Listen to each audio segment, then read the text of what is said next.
حاضرین مسجد السلام علیکم ورحمۃ اللہ وبرکاتہ۔ الحمدللہ رب العالمین والعاقبۃ للمتقین والصلاة والسلام علی سید المرسلین وعلی آلہ وصحابہ اجمعین، اما بعد فاعوذ باللہ من الشیطان الرجیم، بسم اللہ الرحمن الرحیم۔ انما توفون اجورکم یوم القیامہ، صدق اللہ مولانا العظیم وبلغنا رسولہ النبی الامین المکین الکریم، ونحن علی ذلک لمن الشاہدین والشاکرین، والحمد للہ رب العالمین۔ محترم سامعین، آئیے کچھ عرض و معروض سے قبل آقائے نامدار مدینے کے تاجدار جناب روح فدا محمد عربی صلی اللہ تعالی وسلم کی بارگاہ بقدس پناہ میں درود و سلام کی ڈالی نچھاور کریں اور پڑھیں بآواز بلند، اللہم صلی علی سیدنا شفیعنا حبیبنا کریمنا مولانا محمد وبارک وسلم صلاۃ و سلام علیکہ یا رسول اللہ صلی اللہ تعالی علیہ وسلم۔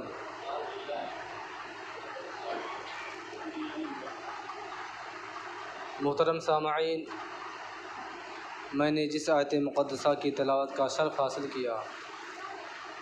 اللہ رب العزت ارشاد فرماتا ہے انما توفون اجورکم یوم القیامہ، جس کا ترجمہ یہ ہوا کہ اللہ تبارک و تعالی تمہارے کیے ہوئے کا تمام بدلہ قیامت میں دے دے گا۔ اب اس کی تفسیر میں جانے سے پہلے یہ سمجھ لینا ضروری ہے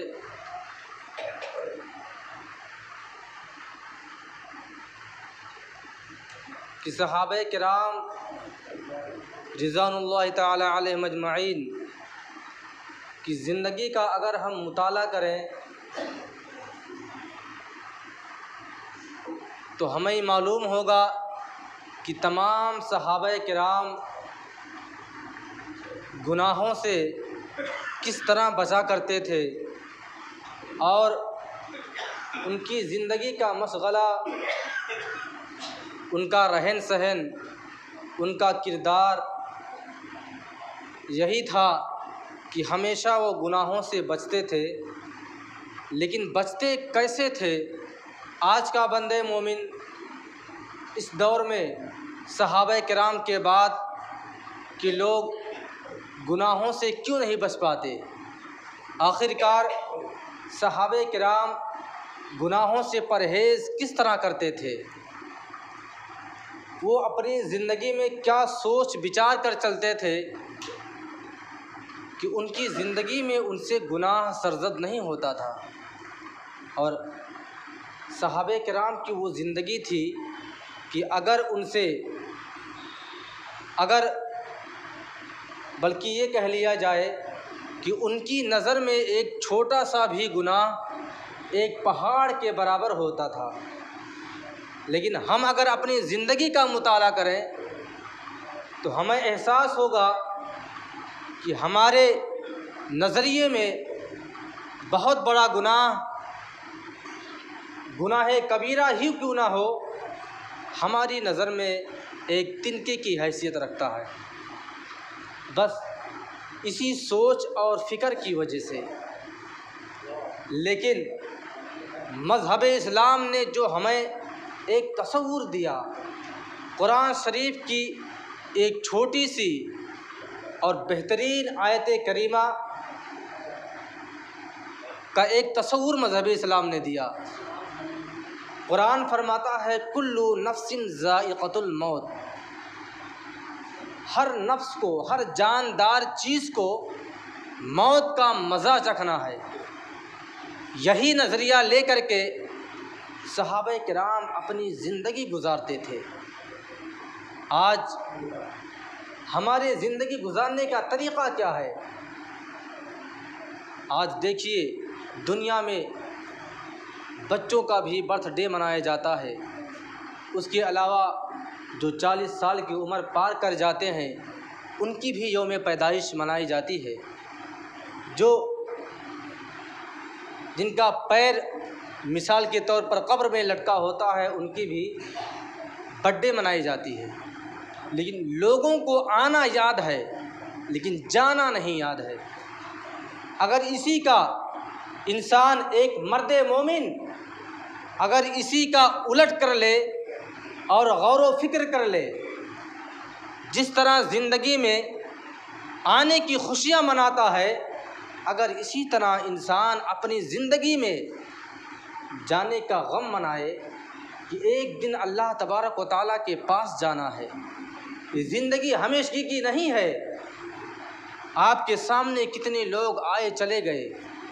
اگر یہی نظریہ رکھ کر کے آپ بھی اپنی زندگی بسر کریں گے تو یقین جانیے آپ دائرے اسلام کے بہت ہی قریب رہیں گے، آپ صحابہ کرام کے طرز زندگی پر چلیں گے، اور جب صحابہ کرام کے طرز زندگی پر آپ کا گزر بسر ہوگا تو جو سوچ صحابہ کرام کی تھی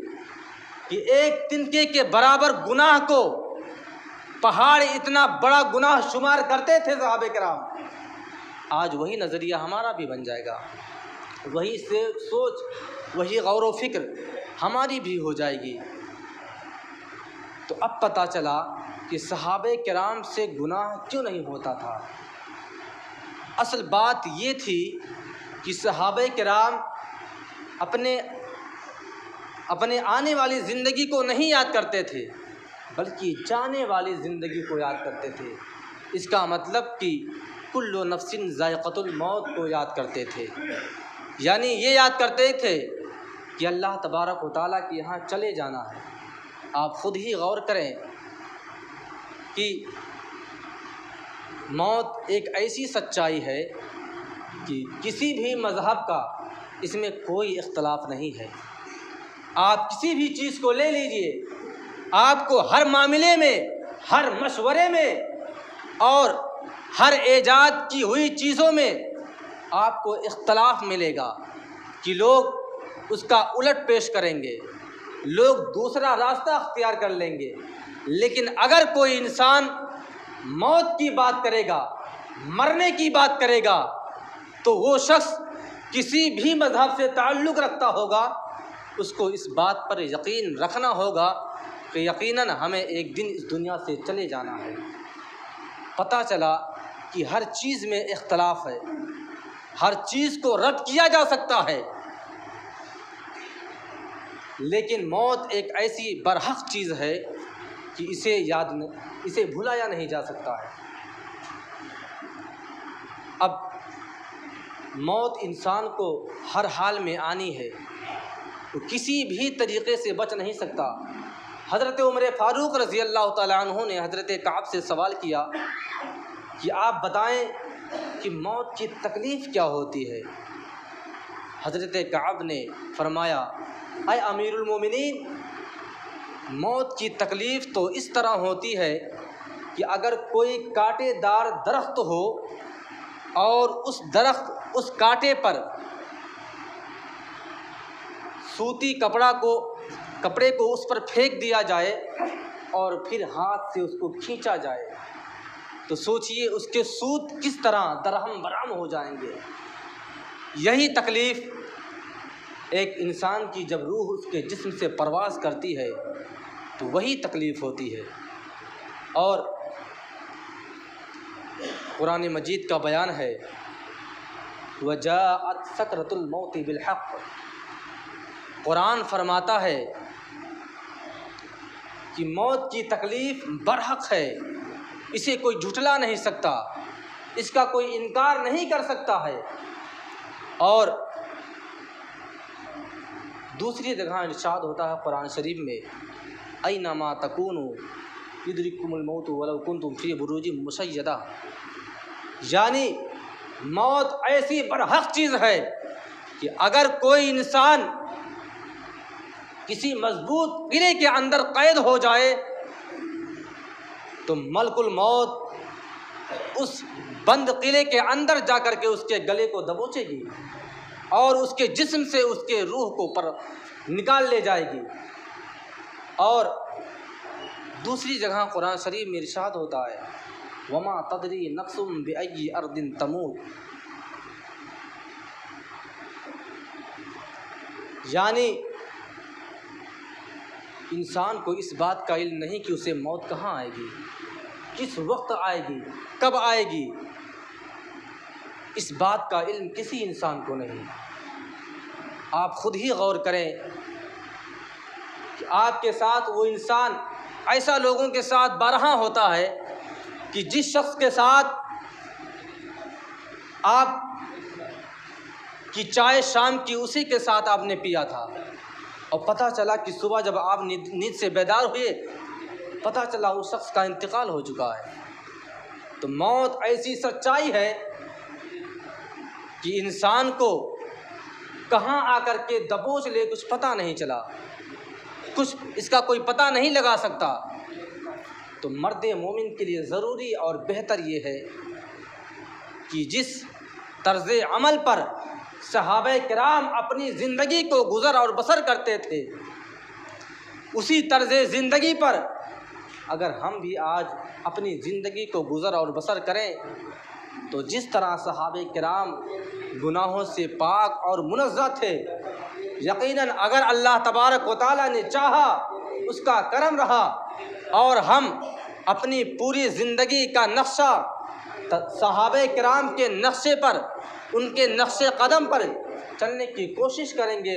تو یقیناً اللہ تبارک و تعالیٰ ہم تمامی مسلمانوں کو بھی گناہوں سے پاک و صاف اور دور رکھے گا۔ لیکن اس کے لیے ضروری ہے کہ ہم تمامی حضرات ہمیشہ